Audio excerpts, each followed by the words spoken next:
Welcome to Revolutionize Your Retirement Radio, bringing you insights and strategies to help you create a magnificent and fulfilling second half of life.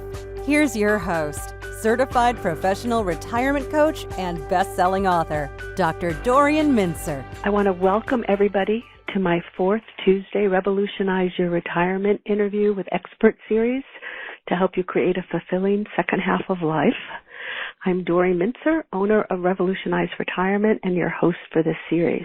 So today I am so delighted to introduce Dr. Gillian Leithman. I'm going to tell you a little about her and then mention how I've met her.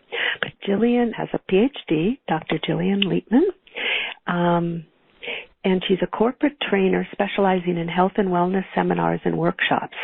She's facilitated programs for some of Canada's premier businesses and organizations such as Bell Canada, Air Canada, TD Canada Trust, Federal Express, Novartis, TELUS, Hollis Welles, HSBC, and RCMP, and ExxonMobil. She's best known for her pre-retirement seminars, which focus on the psychological and social aspects of retirement planning to ensure a smooth and fulfilling transition. When she's not facilitating seminars, she teaches in the Faculty of Management at the John Molson School of Business, where she's an assistant professor. Her research encompasses the career motivation of older workers, the retirement transition process, age-friendly workplace, and knowledge-sharing cultures. In addition, she's co-founder with me and with Bob Laura of the Certified Retirement Coaches Program 2.0. And it's been really fun working with her on that. It's a program that Bob Laura started, and his was sort of 1.0, so we've enhanced it to a 2.0. Her research has been featured at the Canadian Psychological Association, the Ontario and Canadian Gerontology Association, Canadian Council for Small Businesses on Entrepreneurship, and she's received the Best Paper Award from the Administrative Sciences Association of Canada 2 times. She's also been featured in the Montreal Gazette, Reader's Digest, National Post, and has been a guest on the Tommy Schumacher radio show and on CBC.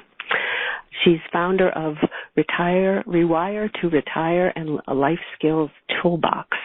And I first met Gill in 2007 at the first Positive Aging Conference, and I think that she was the youngest person there, with the rest of us older. And we've just kept up our friendship over the years. Gill lives in Montreal, and so I've been able to follow and watch her work. Initially, she and I shared an interest in women and money, and then she's really developed an expertise in positive psychology and a mature worker. And I've had the honor of being able to read her thesis, which I have to say is really very interesting. And we're all going to be given the gift today of listening to her and some of her research from her thesis. Gill, or I should call you Dr. Gill, let me first start by just welcoming you. And if you could just start with what was it or is it that at a young age you got so interested in aging and positive aging, and then what led to the specifics of this topic? If we could start with that, would be great. Sure. It's so funny because when I get asked that question, it's really not a sexy story. It really started when I was pursuing my master's, which was a few years before you and I actually met. And I needed to write a research paper on a particular topic. And I really wasn't sure what I wanted to write about. I was doing a master's degree in management, and I was watching a TV show in Canada something that's similar to, in the States, to 60 Minutes. Mm-hmm. And there was a feature on older workers and just how older workers seem to be more loyal and more productive and more effective than younger workers. And I thought this is cool. This is really interesting. I'm doing a degree in a business school. Let me see what the literature has to say on older workers. And that began this journey where I started researching what are the differences between older workers and younger workers. And then that led to subsequently to research on, do people prepare for retirement from a emotional perspective as well as financial perspective, and what leads a person to decide whether or not they should remain at work or retire. So that's where it all began. That's great, and I know that's what you're going to be talking about today. And I know you've got a lot of slides. I have a whole list of questions I want to ask, but I also want to honor the work you've put into presenting. I'm going to intersperse some questions in between, but I want you to, with the approach you'd like to take, and then I'll get my questions in. And I do want to encourage all of you, please go to the event page, send me questions and comments so I can add your questions and comments as Gill is speaking, as Dr. Gill is speaking. And she has said that if there are enough questions and we need to go a little bit over, and I know some of you have to leave right at the hour, but for those that can stay longer, if there's still some questions, we'll stay a little longer. So why don't you start, because I know it's partly perception and stereotype you want us to start thinking about. So I just want to invite you to share, and I'll get my list of questions in as we go along. Excellent. Great. Yeah, let's make this a dialogue. It's much more fun when it's a two-way conversation. So I'll present some stuff, and you chime in whenever you feel like it. And of course, please, if I'm not being articulate or if you need me to elaborate on something, please don't hesitate to ask. So I will do that, and I want other people to also. So just please remember to send me your questions and comments. Thanks. Okay. Go ahead. Great. Okay, so if you are online and you do see the slides, you'll see that the title of our talk today is about aging in the 21st century workforce, the work motivation of mature workers. And I want to start the talk by, I'm going to ask you to play along with me, and those of you that can see my slides, I'm going to ask you to look at a picture. It's not a clear picture. It's if you know what a Rorschach looks like or an ink blot, it's that type of image. And I'm curious to know so if you do have access to a computer, perhaps you can actually type it in the chat box and Dory could tell me what the responses are.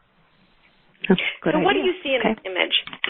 So I'm waiting for some responses, but I can describe what's there. I've looked ahead, so I don't want to say anything. But so there's a lot of white areas, there's black areas. It is like a Rorschach, and there's some areas where there's white and black, rectangular, horizontal, some little lumps and clumps.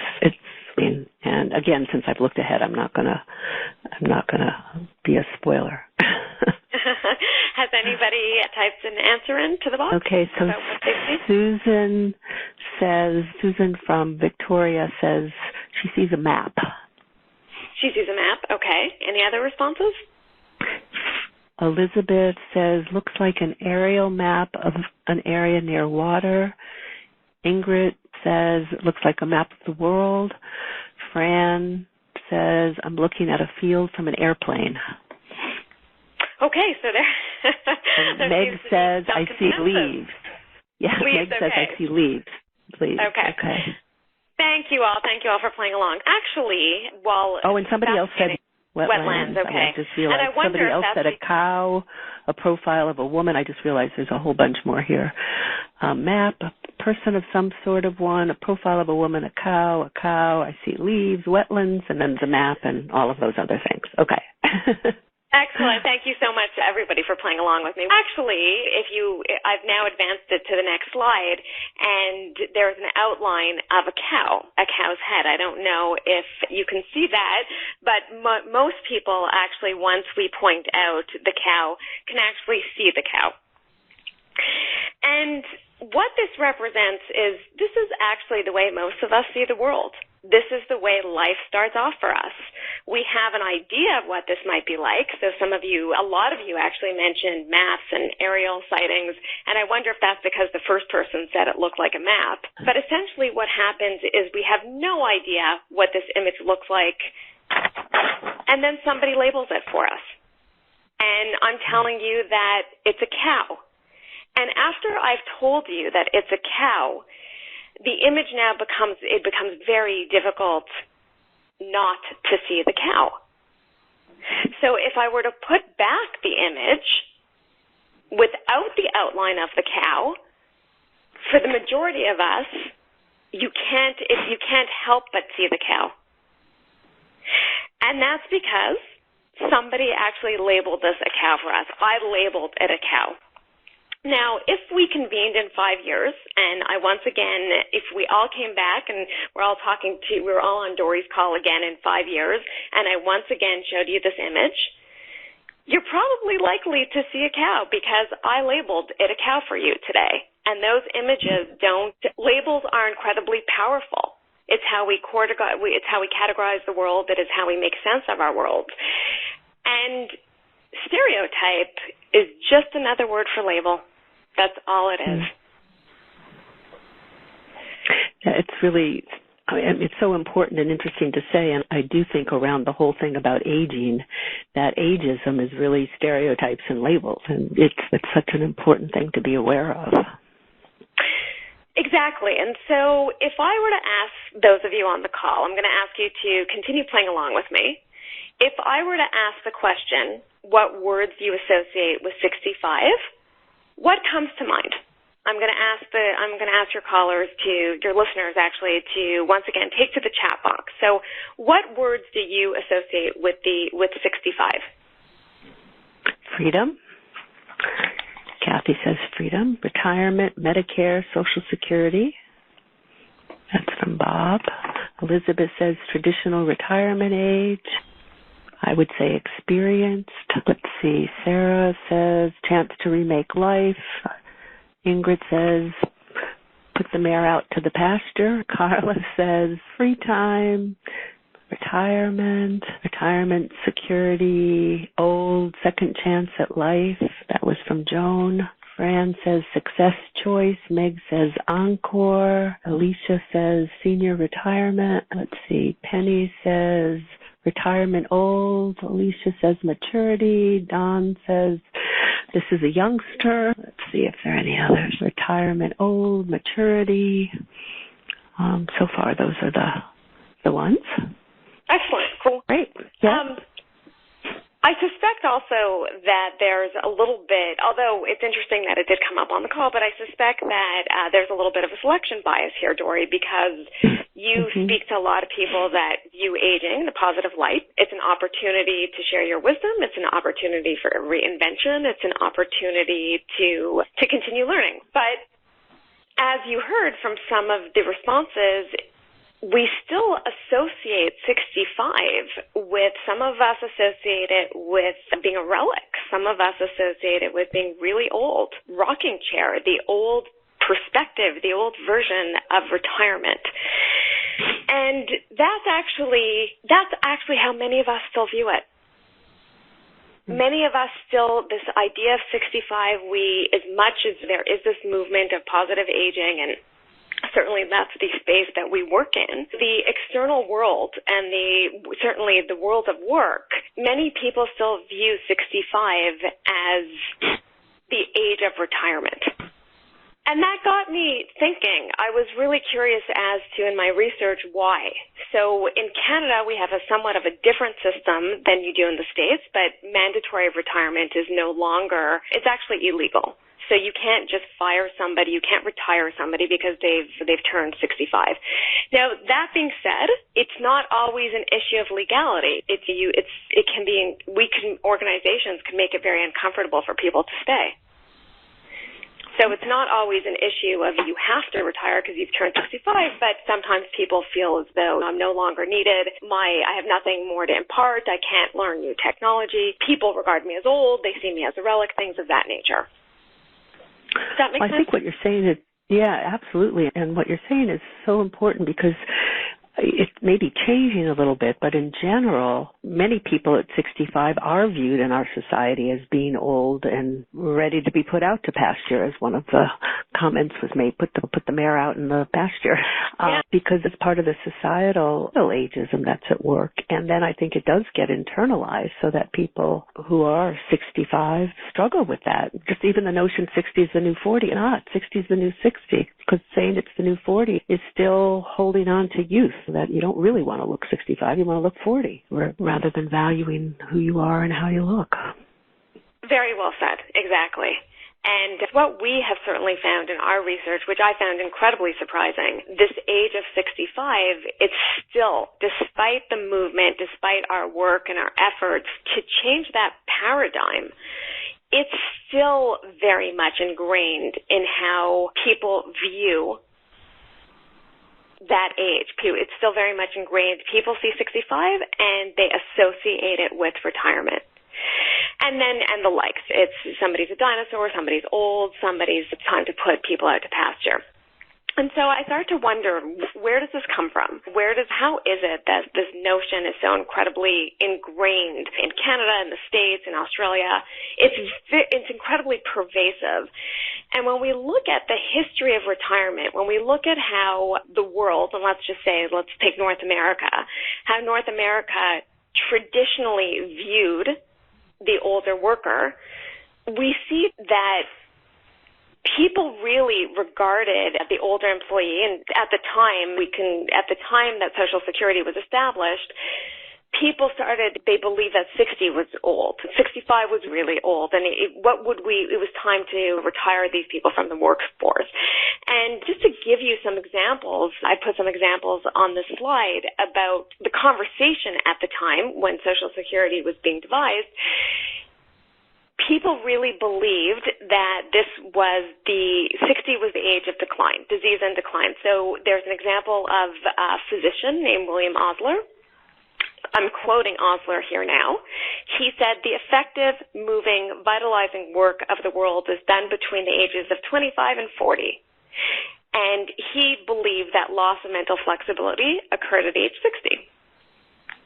The economist and social reformer William Beveridge, he believed that older workers couldn't keep pace with technological change. And the physician and economist Isaac Max Rubinoff, he really believed that age 65 was the dawn of disease and decline. And what's important, and these are just examples, the list actually is quite extensive. These are the people who are making decisions about at what age we should retire older workers. And this notion has really, as much as the discourse is changing, I think culturally it is changing, I think you would agree that it's been incredibly slow to change. Oh, absolutely. There's still so many myths many people hold, and many older people hold too, about how they're aging and what's happening to their brain and what their abilities are. And if you begin to buy in and believe the myths, then it really can be that spiral. Absolutely, right?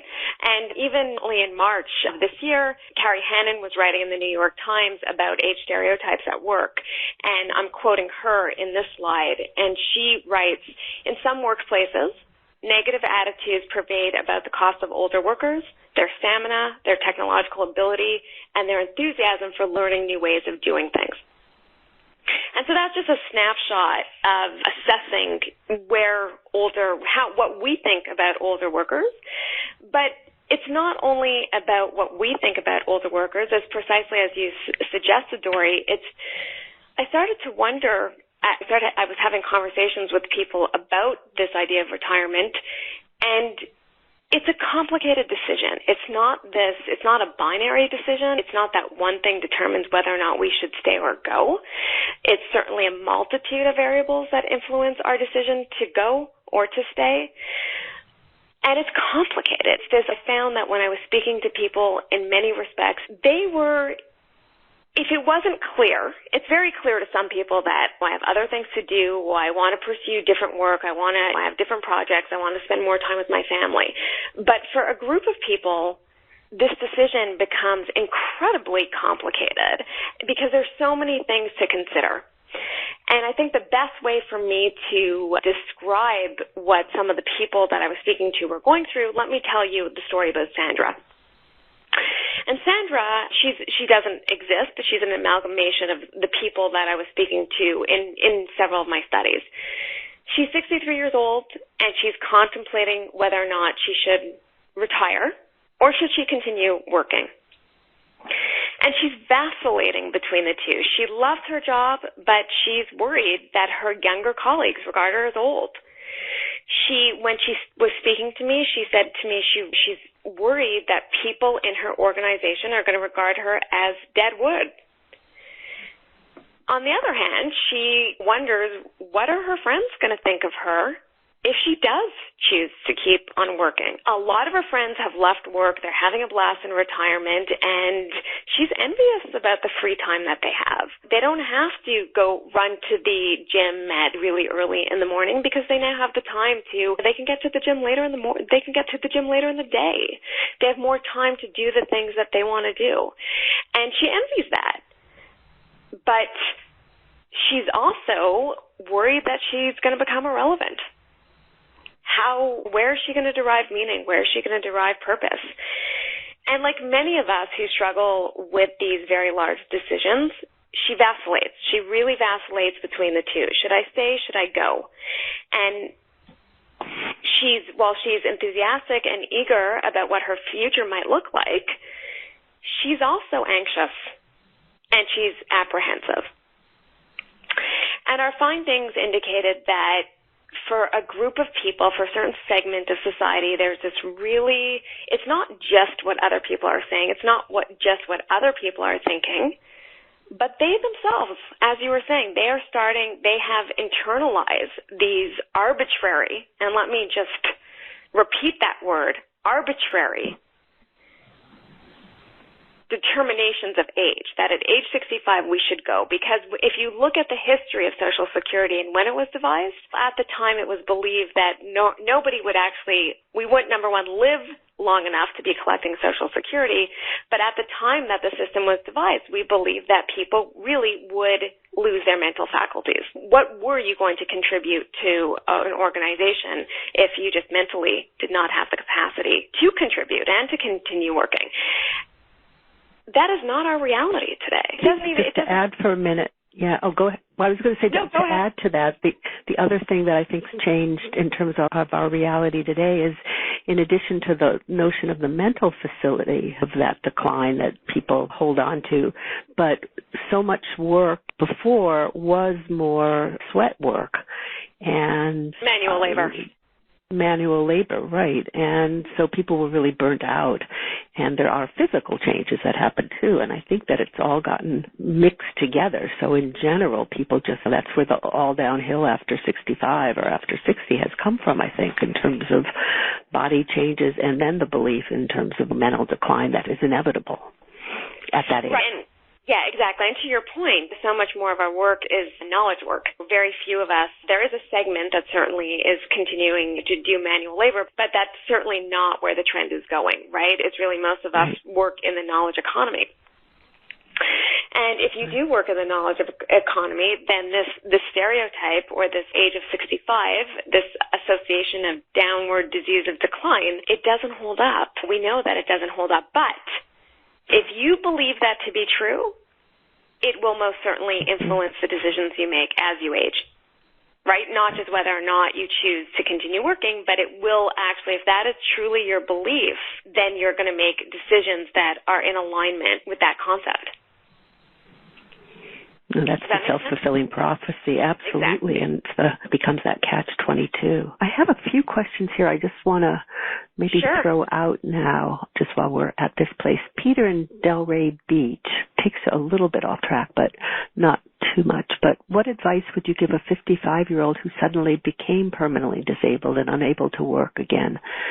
How does somebody like that continue into the future on a limited disability income? And what about the 401k that money's been put into? That's another issue. I don't know if you want to respond to that now or we should save that till later. What do you think? I think let's save that till later.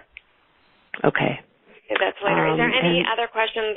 Go ahead. Yeah, well, Deb from St. Petersburg says that she thinks living in Florida there's less age discrimination. She recently met an 85-year-old who got a job at a Best Buy because he wanted to be around people more. And also Deb added what we were just saying before, that many people believe that you lost your physical capacity after 60 because work was more manual then. And I think there was another person says, I found myself bored to death not working and didn't expect not knowing what to do with all the free time. I'm trying to take all the free courses, events, preparing meals to stay busy, but there's still a great deal of free time left in the day. And then the final one right now is Sarah from Georgia, who says, I think 90 is the new 60. We live longer now than ever before. Both her parents reached their 90s, as did one of her great-grandmothers. She worked full-time to 67 and works part-time now. So it's just different examples of what people are thinking about and struggling with. And it really mirrors certainly what we are finding in our research. And it's that I'm so enthusiastic to hear about these examples, and certainly, Dora, you and I know you are the premier example of what you can do, and Bob and I always say we can't even keep up with you. You're doing so much. So I guess what I want to impress upon everybody is retirement is a really personal decision. It's an incredibly personal decision, and you can't make it by looking at what your neighbor is doing, what your best friend is doing, what your spouse has decided to do, even though that is a more complicated issue. But it's personal. It's an incredibly personal decision, and I don't think we, as one of your audience members indicated, I don't think we spend enough time thinking about what our lives will look like beyond work, because we are also a society that still focuses a great deal of time and energy and emphasis on our work role identity, which can be traumatic for some people when they leave the workforce. It can be not just boring, but I've certainly spoken to people who have told me retirement feels like losing a limb. I just lost. I feel this incredible sense of loss. And yet there are other people who are going on to do amazing things and traveling and starting new businesses. So it is incredibly personal. And it necessitates that we actually ask the question, what will our life look like once we leave work? And it's an important question to ask. And also, it's also important to recognize that the predominant, I think, paradigm about workers is that 55 and over, you are regarded as old. But again, going back to this question, what we were so intrigued about was this idea that it's not just that the larger cultural thinks we're old, but it's what people actually think of themselves. And what's so incredibly interesting about that is that I would ask people if they wanted to continue working or retire, and what actually contributed to that. And what was fascinating about the people that told me they wanted to leave, a lot of them, I will show you some examples of what they said to me, but for many people, it's this concept, I'm 65, it's time for me to go. And if you probe deeper in terms of work and you ask people, has anybody said to you, has anybody told you it's time to go? Everybody said to me, no. Not one person told them it was time for them to leave. And when I asked if their performance had changed, they said not from their perspective. The next logical question was, has human resources or your boss or your management told you that your performance has declined? And not one person said yes. That's interesting because there's so many wonderful questions that have come in. I may not be able to integrate all of them, but Don from Canada says in Silicon Valley, the perception is you're over the hill by 30, and whiz kids think your knowledge is baggage, which ties into another issue about how is technology impacting how older workers are viewed. But then Penny from New York says, what if your company decides that you've become irrelevant or has bought into the stereotype and suggests that you leave and, of course, gives you a great package? So it is interesting that people you've talked to feel like it's more their choice, but I guess there are still situations where it's not so much their choice. Yeah, absolutely. There's no doubt. I think that's an accurate statement. And as I was saying before, it's an incredibly complicated decision. It's not just that you reach 65 and you should retire, but there's all these you're getting a lot of other different messages from different places, not to mention what your own mind is telling you, what you can and cannot do. So I think we actually have to expand that vision a little bit, because I'm not entirely convinced that let me put it a different way. I think we have more options and opportunities than we realize. But many of us are stuck in this paradigm that I can't or I shouldn't or I need to leave, that we don't even ask the question, can we stay? And in what capacity should we stay? Or forget about even asking that question. How about asking yourself the question, do I want to stay if I did have the opportunity? And I think that we're so caught up in this idea of 65 and I have to go and everybody wants me to leave that we also don't recognize that there is actually more opportunity than many of us realize. And it's true, there's no doubt, certainly something that we found in our work was that an organizational environment absolutely influences whether or not somebody wants to stay or go. It does. So if you're in an environment where people really express that they value your expertise, that they value your experience, then I met people who wanted to stay, who were who wanted to stay, who wanted to continue, I'll show you some examples. I'm going to skip through some of the slides here just to give you some examples. Evan, who, when I interviewed him, he's an accountant, and at the age of 72, he said to me, I can't imagine my life without work. There's still so much I want to accomplish. Talia, who's a 67-year-old professor, she said, frankly, I don't care about external rewards. I'm doing it for the internal rewards. I don't care about how I'm rated as a professor. I care about improving my craft. I care about improving my teaching. So there are people who want to continue working and have found ways of doing it. Now, sometimes too, and this might shed some light on your previous caller's question about what do you do at the age of 55, I think you have to start expanding your vision. And you have to start asking the question, what can I do? What options are available to me? Are there options available to me? Because there are options.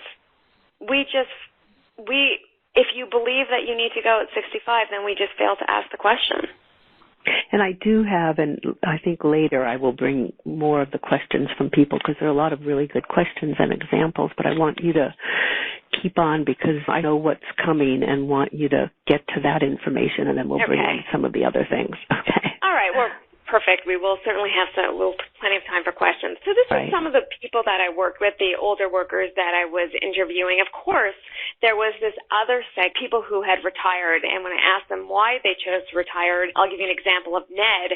He was the director of technology at a very large insurance company. And he said to me, Jill, like a hockey player, I wanted to leave at the height of my game before it was time for me to hang up my skates. So here, what's interesting here in Montreal, if you know anything about Montreal, we're a city who strongly identifies with hockey. And this actually metaphor kept on coming up. People would say to me they would equate retirement with hockey and with the game. And you want to go before you're asked to leave. So there's definitely that sentiment. Shari, a vocational teacher who is 63, she said to me, listen, I wanted to leave before they found me tired and drooling at my desk. So there's definitely a sentiment that we want to go out at the height of our game, that we want to go out when it's our decision to leave. Very few of us, we do know, it's very clear from the literature that if you are forced into retirement, that's a very difficult place to be, and it's a very difficult transition to navigate versus if you make that decision on your own. But I think what's interesting about this group of people is they're still equating Perhaps there was a moment in time where these questions they made sense. It made sense to ask, can I still give my job? Can I still perform the way I've always performed it? Can I still contribute the way I've always contributed? I guess my question, is this really a valid question at the age of 63 and 65? Many of us could, if we choose to. I'm not talking about people who choose to leave. I'm talking about people who are struggling with this decision. But is this a relevant question? If you are still contributing, if you're still having fun, if you still love what you do, why do you think that your capacity and your skills have changed all of a sudden at the age of 65? I think that probably speaks some to I just wanted to comment that may speak to some of that internalized ageism. And just even in some of the questions, there really are, it isn't a given that short-term memory has to be affected. It does happen to some people, but it's not necessarily a given. But if you believe it's a given, then you begin to evaluate your own capacities as less.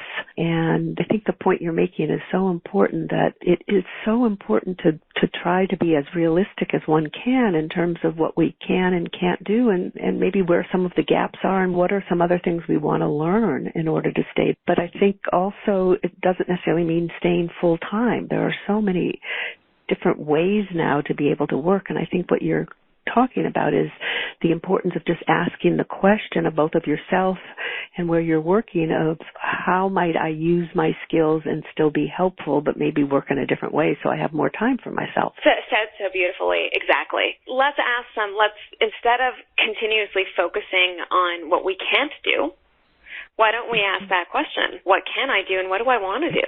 And as you were suggesting, is there a way for me to take my skills and transfer that into a different domain? Now, that might be work domain. That might be volunteering. I don't know what that is for you, but I do know that you need something. That much I can tell you, that we all need a reason to get out of bed in the morning. But I want to, at the very least, I want people to start thinking a little bit differently about this concept and maybe ask the question, do I need to upskill? Do I need to reskill? What else? It's also what is important to remember, too, is that you were referring to before, Dory, realistic optimism, right? We want to be realistic about our abilities, but be realistic about them. Right? And it's not a given because you're 65 that you can no longer contribute. But you do have to. It's not just that turn 65 and should have a place in your organization, whether you're 65 or 40 or 35. I would argue as a management professor, we need to show our employers that we are productive.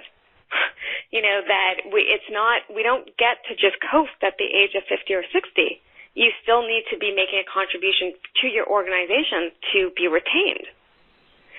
So you also want to be asking the question, is there something I need to learn?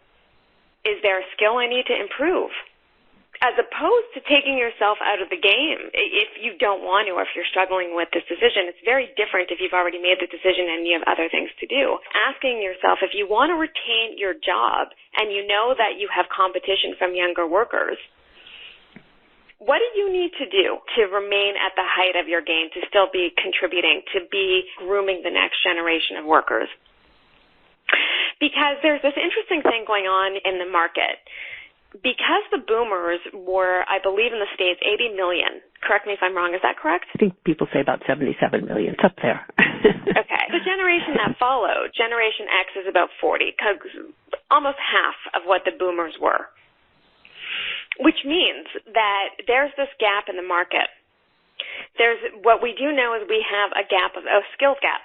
We don't have enough people coming into the market to replace the people that want to retire, which is an advantage to an older worker, because that means there is a greater likelihood that your organization, again, it depends what industry you're in, but there is a likelihood, there is a probability that they need you to stay on past the age of 65. Because there's not enough people to replace all those people that anticipate leaving. Now, the beauty of where we're at, and I think that people fail to consider, is that you are in actually a good position to negotiate with your employer, because most people don't necessarily want to stay for 5 days a week. As you were suggesting before, people are looking at different ways of working. So that might be reducing your workload from 5 to 3 days. It might actually be taking on seasonal work. So perhaps you don't work if you certainly live on the eastern coast. Maybe you choose to go down to a different location during the winter. So organizations, what's interesting is because so much is up in the air and we've never experienced this before, and for most organizations it's the first time that we're dealing with this whole issue of aging workers, it gives you an amazing opportunity to have a conversation about different ways of working. Does that make sense? Absolutely. And I will, at the end, I have some wonderful comments and questions from people. So let me finish up, and then we can open. Yeah, I want you to do that. Yep. So that brings me to this whole concept of generativity. And generativity, it's really the sweet spot. It's the sweet spot for organizations and older workers. And it was a term that was coined in the 50s by Erik Erikson for it means a desire to groom the next generation. And most scholars have not looked at generativity in the concept of work. Most of the research has been done in the context of the family. So grooming, think about it this way, grooming your grandchildren, sharing wisdom with your children, wanting to impart your values to the next generation. We actually looked at it in the workforce, and I was really interested in if you do want to stay, if you do choose to stay in your organization, what is it that you're looking to do? And by far, like the majority, almost all my participants really had a desire to groom the next generation, and they wanted to share their knowledge, and they wanted to mentor the up-and-coming leaders in their firms. So what's interesting about that is that people do need mentorship, and older workers, not everybody, certainly not everybody, but some people are qualified they have the knowledge to groom up-and-comers, and they have the knowledge to groom the next generation of workers, which gives you an opportunity. It gives you this fantastic opportunity to share your knowledge, to share your skills with people of the next generation.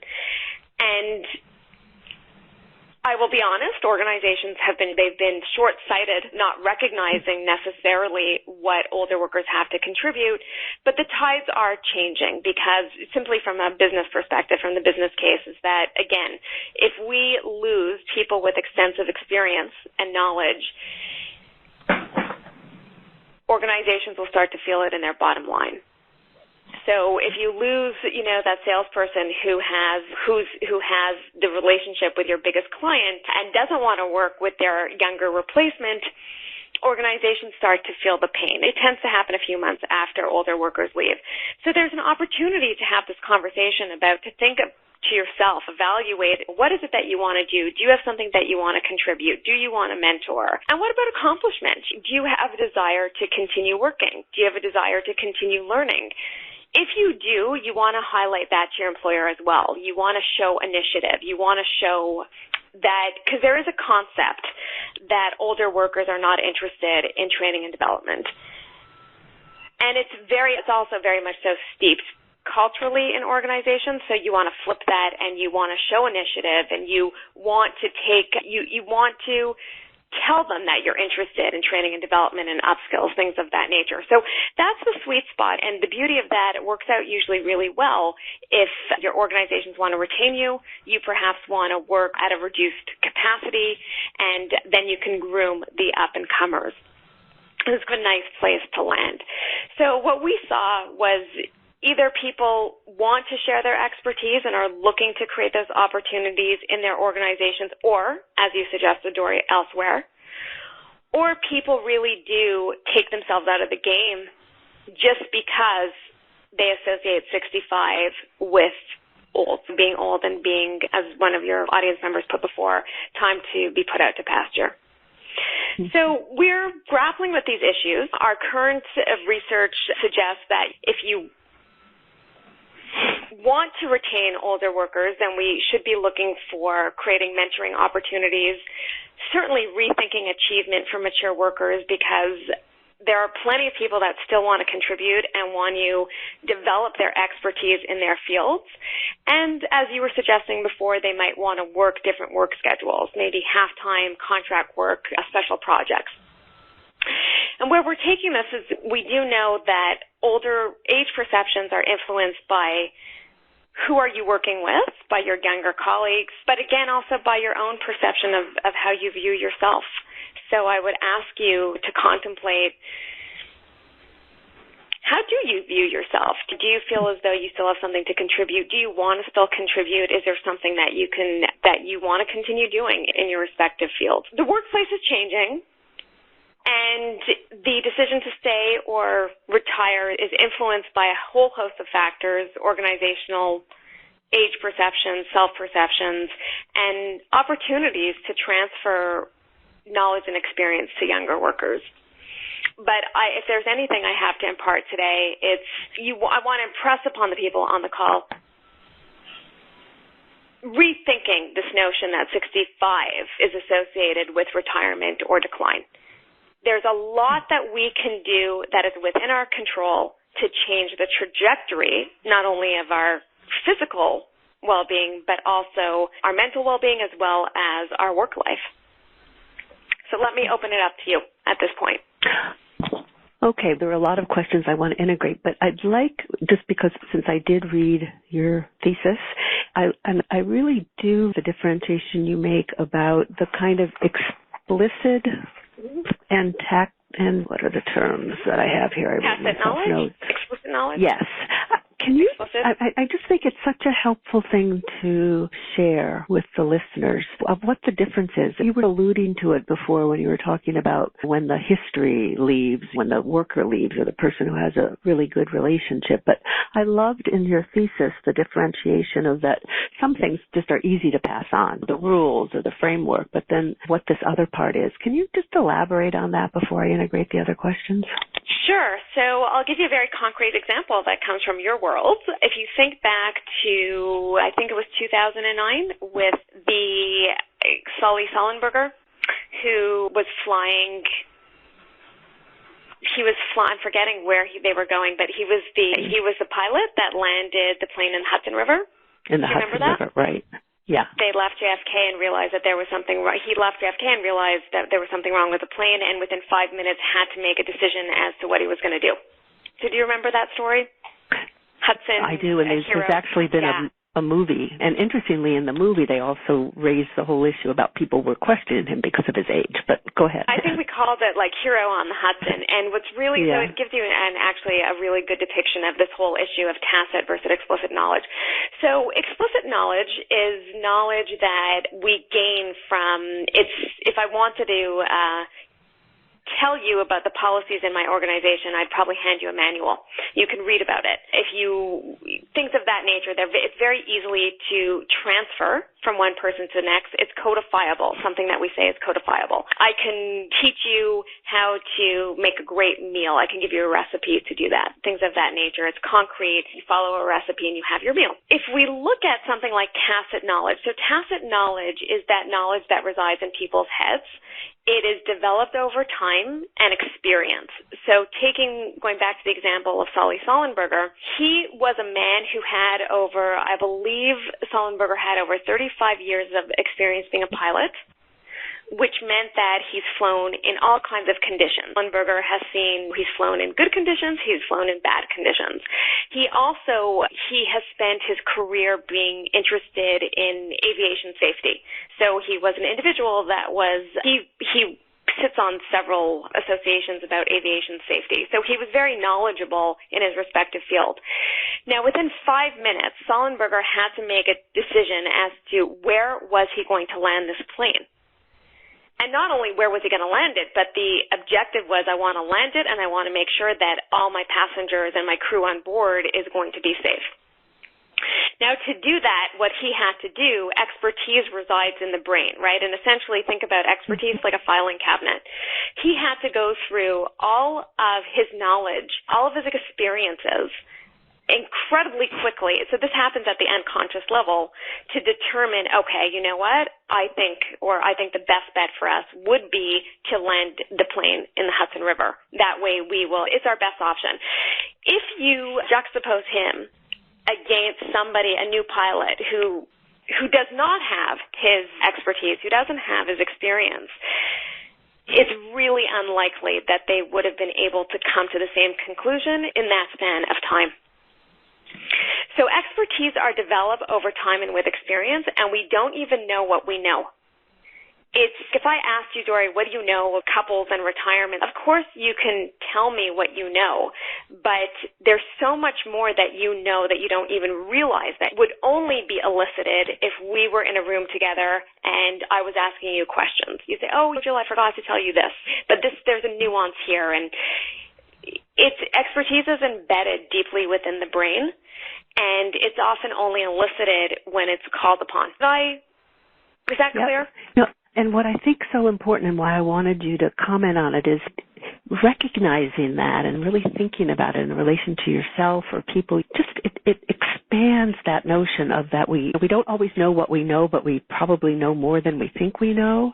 And it can help you fight that sort of internalized ageism or the myths of feeling like I'm irrelevant or there's nothing I can offer. It's like really valuing yourself and realizing that's some of what you could share. Those are some of the things, if you do want to continue working in some way, to think about what are some of those experiences, what are those things that aren't necessarily conscious, that maybe it is the mentoring or maybe it is the consulting, but it also creates a more intergenerational workforce of using yourself in a different way rather than, if you choose to want to work, rather than just saying there's no place for me here anymore. So I just wanted you to speak to that because I just think that we don't always think about that, the differentiation between those two kinds of knowledge. Yeah, and I actually am going to follow up on something that you're reminding me of is what happens to people. So if you go into your workforce and you believe, okay, so you're going in with the mindset that people don't value my expertise and they don't value my experience, what tends to happen, now whether or not that's accurate, I'm not going to debate. Let's just say it's a mindset that you have. If that's what you're bringing to work every day, you will self-select out. So what we start to do is, as you get closer to that age of retirement, 65 or maybe 63, whatever it is that you choose, whenever it is you choose to retire, you will start removing yourself from the group, from other employees. You will start you will withdraw because you're preparing to leave. And so it creates this self-perpetuating cycle. You believe people don't want to hear your experience, so you don't even impart it. So you don't even try. So you're not even asking to be part of, let's say, training and development experiences, because that mindset runs so incredibly deep and it influences so many of our decisions. So I would say watch out for that too. Yeah. Yeah, no, you go ahead. No, I think I'm done. Oh, okay.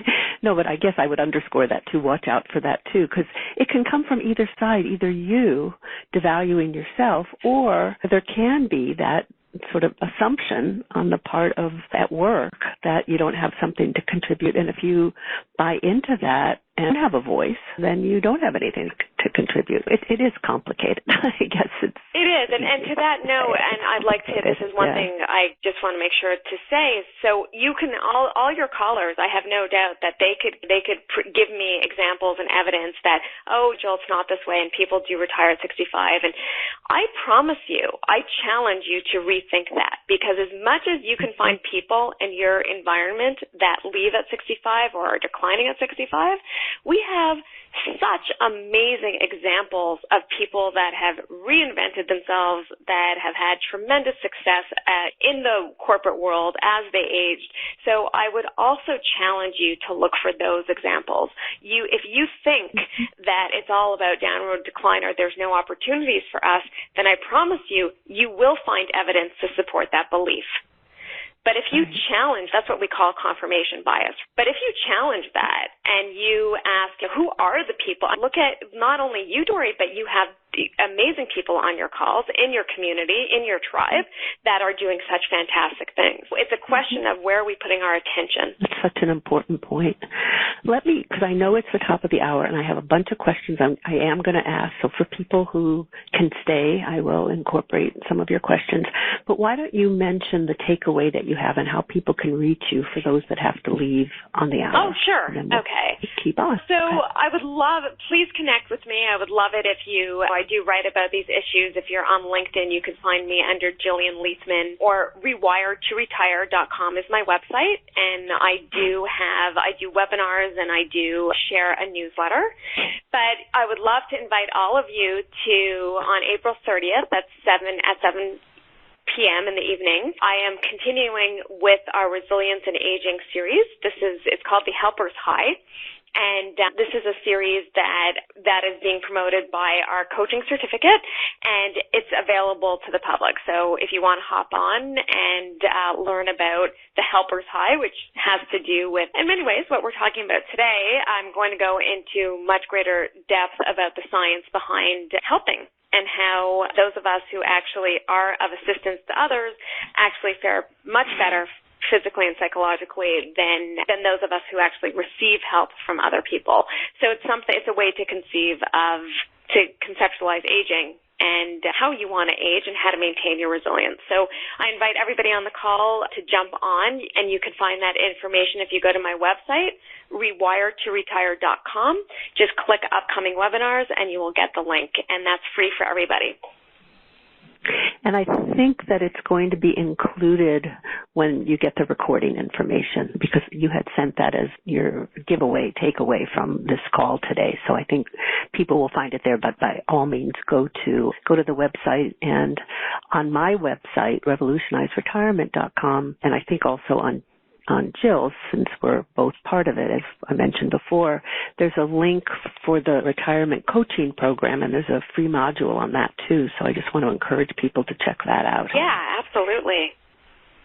So this has just been wonderful. So I have a number of questions, some about the specifics about work and those issues, and some about kind of what retirement's about. Let me just go through some, and you can respond, and I may jump around. If I don't incorporate your specific question, just know that I'm trying to combine it with maybe some other questions that are somewhat similar. But Kathy earlier in the call said that there was a Pew Research study in 2016 that showed a great disparity between what people thought life would be like after 65 versus what the reality was for those who were 65 or older.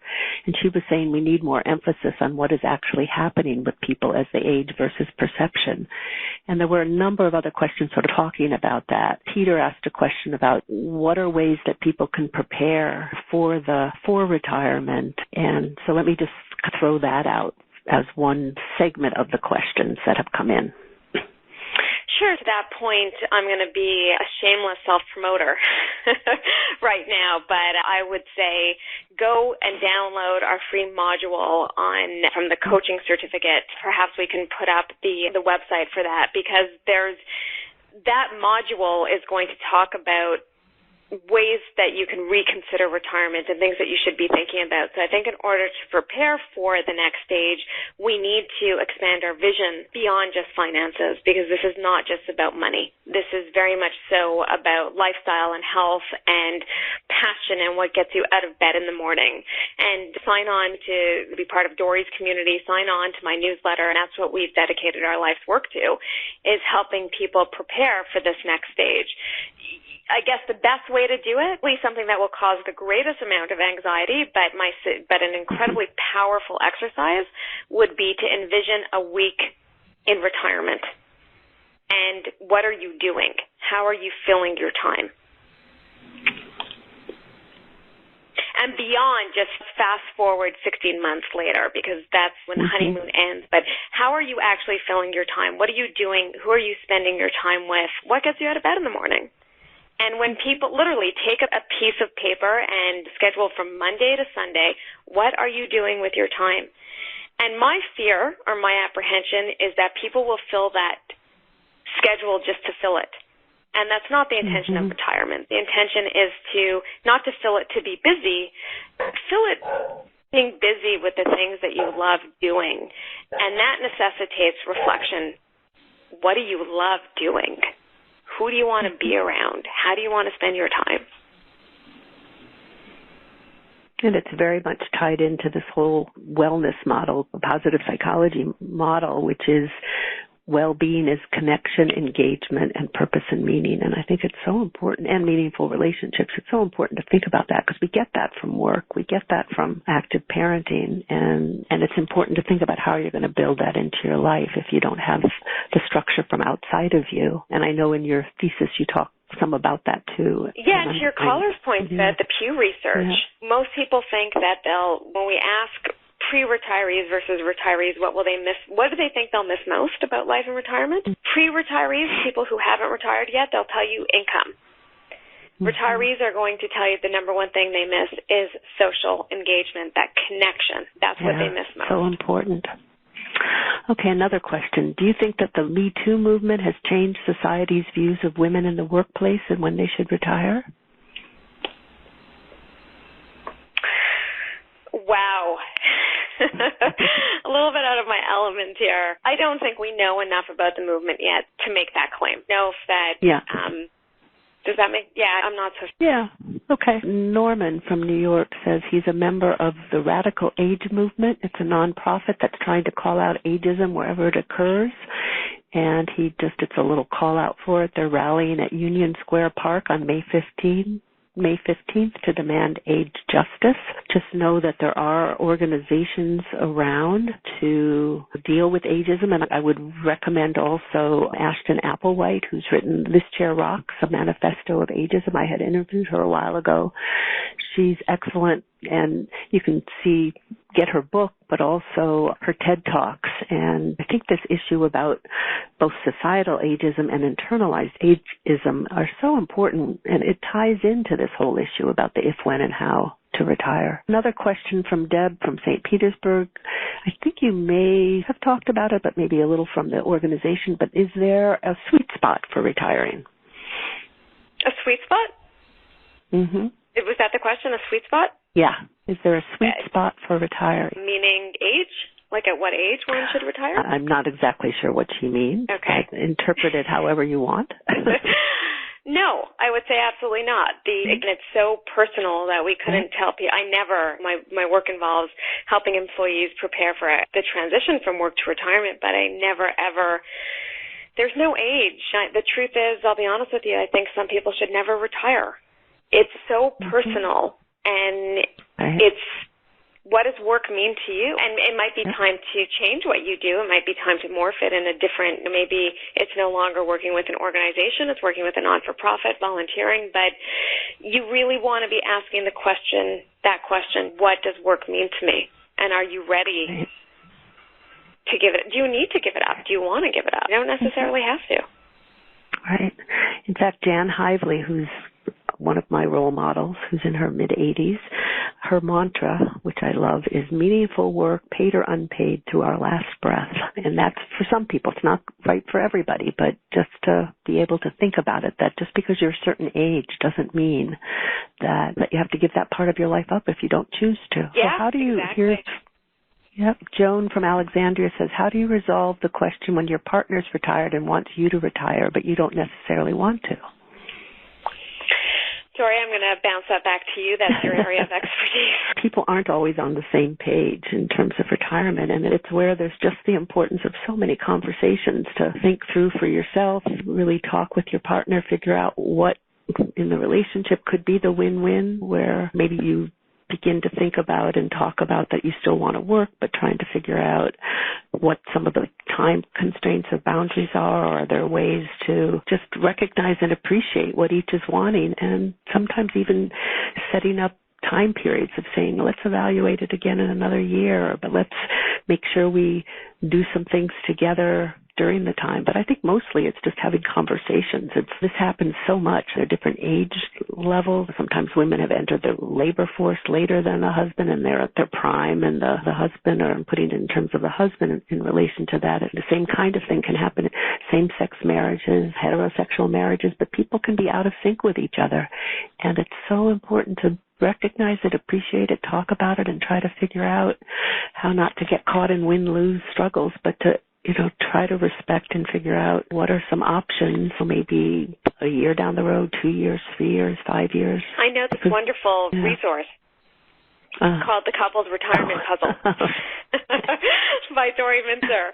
It's an amazing book, and I would encourage you, if that's where you're at and you're contemplating retirement with your spouse, then you should pick it up. It's well worth the read. Thanks for the plug. It's co-authored with Roberta Taylor, and it's available on Amazon. Couples Retirement Puzzle, 10 must-have conversations for creating an amazing new life together. So now I have a series of... Oh, go ahead. Go ahead. Yeah, no, go ahead. I was just going to say, I think that goes back to your point, and people just have these conversations, have the courage to have these conversations, because it's amazing how things could change. You get out of your own head. A lot of the times I think we're a prisoner to our own thoughts. Have the conversation. Seek out like-minded people who also believe in the possibilities of how we age and in what capacity we age. And certainly with your loved ones, if you're making these monumental decisions about when you're going to retire, have the conversation. Things can really drastically change when you open it up to just speaking to one another about your perspective, where you're at and what you want. And sometimes we need help around that, and we need guidelines around how do we even start that conversation. And I'll bring it back to Dory's book again, because it actually offers that advice. How do you even start to have this conversation? But get out of your head. Get out of your head is what I would say, and start speaking to other people. And I just want to underscore, though, what you've said, too, about the other person doesn't have to necessarily be a partner or a spouse. It's who's ever important in your life. The conversations can be with siblings, with friends, with adult children, just whoever you're spending your life with and whoever is important to you in your life. You know, these things are things that are important to puzzle out for yourself and then talk with others. So I have some comments from people who are coaches who are saying, Renee from New York says, on a positive note, I found that many of my clients who have retired are being called back to a company to work as consultants. I'm seeing a shift in more appreciation of their skills. Peter from Florida says he thinks this whole issue affects people differently, depending also on where they live. Living in Florida is easier because of the older population there. Fran from Gaithersburg says, in my experience as a retirement coach, many people remain working because they don't know what they would do in retirement, or they don't know whether they'd have enough money to retire. Encouraging people to get a handle on their financial situation is certainly an important step in this. Elizabeth says it's so important for people to be able to make decisions about work on their own terms. Don says, I'm just mentioning... Story? Yeah, please do. Can I add to that? Because I think that's such an important point, like that it is important for people to make these decisions on their own terms. It's really important. But in order to do that, you have had to reflect on the decision, as opposed to being told that you're getting a package and you need to leave. And so I would really encourage you to take back the power and think about, what is it, if you were to leave, what is it that you want to do? Make it your own decision, but in order to make it your own, you need to have all the information with regards to the landscape you're working in. And many of us, actually, because we're so scared to ask the question, or we believe that for sure we're going to be put out to pasture, we're even too scared to ask the question. That's really true. Let's see a few others. This is an interesting topic. Nice that people want to and can retire at 65. Many women are not in a financial position to be able to retire until we're 70 to have any time of life. I believe we have a lot to offer and contribute as much or more than younger workers. I've been a lifelong learner and keeping up with my field. I've been struggling to stay in the game for 5 years. Many friends and colleagues have given up and have moved into subsidized senior living, taken on hourly jobs and living very frugally, and are losing their sense of purpose. It pains me to see this. How does one find support to keep fighting the good fight? Again, there is so much support out there. It's a question of what lens are you looking through. If you're look to the groups that somebody even just, I guess this event is taking place in New York, but the movement, the radical ageism movement, but I have no doubt that there are other places in your community that are doing something similar. And it might not be fighting ageism. It might just be a community coming together. And I think I can't say enough about community. Your life can radically change when you have a community, when you have a tribe, when there are people that you can hang out with, that you enjoy hanging out with, that you enjoy spending time with. So I would encourage you, again, look for those opportunities. And if there are no opportunities, start one. Start a group. Also, and one of the opportunities can be meeting people through some of the lifelong learning programs. In most states, there's often at least one, if not multiple, opportunities. Like I know in the Boston area where I am, there are at least 4 or 5 learning programs, some that are OSHA-sponsored, some that are separate, but also adult education programs. They're just different places to meet people, and from that can lead to meeting people and hopefully finding your tribe, finding people who share or somewhat similar of a life stage, so that you really recognize you're not alone in the process. And it's so powerful. I see it in community, and I teach in an incredibly multicultural city. and in a business school, and a lot of my students actually are like they're immigrants, like they're really right. They've landed here, and 2 weeks later they are enrolled in a graduate level program. I see it's just amazing to me, whether it's my graduate students, my undergrads, my retirees, community makes all the difference.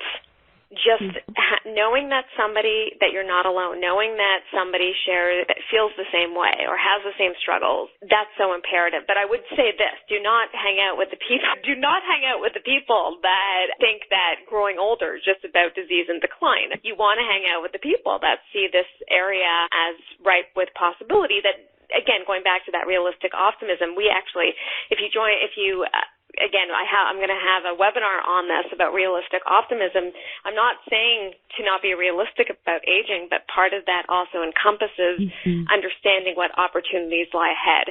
And the beauty about lifelong learning is learning stimulates the dopamine centers of the brain. And the dopamine centers actually, they turn on the brain. So the brain gets really excited when you're learning something new. So it's such a great space to be in a community where lifelong learners, where you're learning, but you're also surrounded by people who can meet as friends or like-minded people, colleagues, things of that nature. It's really, really true. Another comment that right now there's not that much budget for mentorship. Maybe as new mentors show success in mentorship programs, this will change in the future. This is Penny. Okay, it's a great idea. Can I just say something about that? Yeah. Sure. It's not always about money. It's not always about money, and even if you do, it could be. Don't think about negotiating. It's really not about money. That's also one of our very limiting beliefs. How about negotiating healthcare? How about negotiating? You got to get outside. You got to think a little bit outside the box. What else is important to you about remaining connected to your organization? I'm sure it's not just the paycheck. I'm not discounting the importance of the paycheck. And for some people, it may be more important than others. Yeah, no doubt. No doubt. But this idea of mentorship could also be extended to include benefits that are not just about a paycheck. A few more, and then we're going to have to cut it off. But there's such wonderful questions that come in. But I realize I actually have a client in a few minutes, too, so I'm going to have to run. But Kathy says, how can we engage employers in the same view that 65 does not necessarily mean the end of a work career? Some research has been done on financial and innovative benefits of multi-generational workforces. But what other evidence supports the practice by organizations to be more open to retaining and utilizing older workers' expertise? Productivity, efficiency. So there's countless studies that have been done on, again, older workers tend to be more loyal to their organization. So there's actually no shortage of evidence indicating the benefits that older workers bring to organizations. So if you're looking for hardcore evidence, go to Google Scholar. Oh, great idea. Yep. Yeah. Okay. So Donna says, my husband's seen this lack of experience from older workers manifest itself in the lab in which he works. His employer didn't realize all the nuances and info and history that the older workers took with them when they left. His employer is only now realizing what they lost with those requirements when somebody asks the questions, oh, how did Joan used to coax this machine to work? And no one knows the answer. So it's just a beautiful example of that tacit knowledge that you were talking about. Classic. It's a classic example. Happens all the time. And maybe going back to the previous person's question, it's actually also making the case that we don't want that to happen to the organization. Because if too many people leave and retire at the same time, your employer might have a difficulty actually staying in business. And another example, Cullen from Honolulu says, once a friend informed me of a Navy employee who retired and had to be brought back when work needed to be done on a repair of a naval ship when all the new workers didn't know how to do the work. There was a major effort to find the expertise, and the Navy finally had to decide that they needed to bring the retiree back to teach the newer workers. So sometimes it's going to happen in that respect when the gap has become clear, and hopefully the other worker will be there, but maybe there's these opportunities to educate people ahead of time. It's hard to know. Sometimes. Exactly. Yeah. Or at least take the initiative. What will ask the question to your boss, to your colleagues, to HR? Are there people who are prepared with the right skills to replace? Do we have somebody with the right skills and experience to actually take over this position? Yeah. Sally go ahead. Obviously you need what? Obviously you need to frame it in a way that's beneficial to the organization, right? Be smart about how you approach them, what's in it for them. But if you ask that question, what's in it for them, there might very well be something in it for you. Very good point. All right, just two more comments, and then I'm going to just thank you again and have you share whatever your last takeaway will be. But Sally is just giving an example. She says she went back to school at 65 and got a paralegal certificate while working both a full-time and part-time job. So it's definitely not over at 65. I love it. Love it. Yeah. And another Sarah from Georgia says, your point regarding the next generation being smaller is on target. My boss told her boss that if I decided to quit my part-time job, my group would lose 28 years of experience and they wouldn't find somebody else with the equivalent. Beautiful. So true. So accurate. A beautiful example. Yeah. Jill, I just can't thank you enough. We could go on and on with all of this.